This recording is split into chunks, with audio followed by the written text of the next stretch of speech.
Hi, my name is Julie Hogg. As a society, it is our duty to protect the most vulnerable, and that is our children.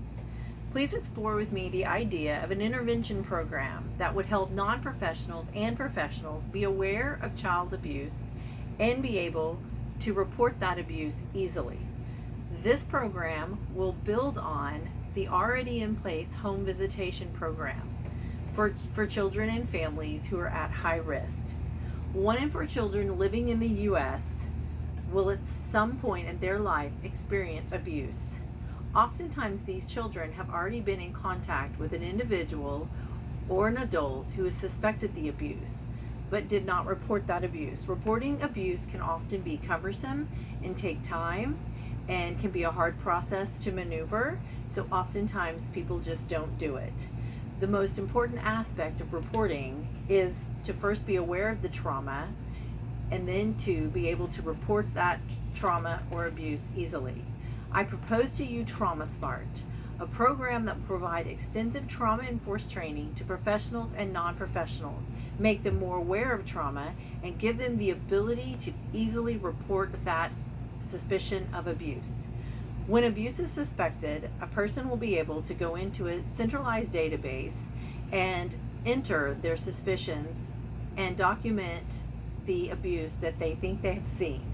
If a family or child is classified as high risk, they would be referred to a home visitation program like Child First, and the early intervention process would begin. This program will assist in stopping child abuse before it starts. The program will be rolled out in churches, schools, daycare centers, youth centers, hospitals, and clinics. Research suggests that oftentimes professionals and non-professionals are reluctant to report the abuse because they're uncomfortable making the report or they're unaware how to make the report. The 2 cases where I believe that Trauma Smart would have made a difference is the first case is Gabriel Hernandez, the 8-year-old boy who was killed by his mom and stepdad after months and months of severe abuse. During the months prior to his death, many adults and individuals had come into contact with Gabriel. The abuse had been reported. He was removed from the home, but then he was sent back. Also, 4-year-old Malaya Davis, who was killed by her mother's boyfriend. Several months before her death, she had visited the hospitals, and even teachers at school had suspected abuse, and it had not been reported or confirmed. She was also removed from the home and was put back into the home where she was later killed. These 2 lives, I believe, could have been saved by a program like Trauma Smart. I'm asking for $350,000 to implement this program.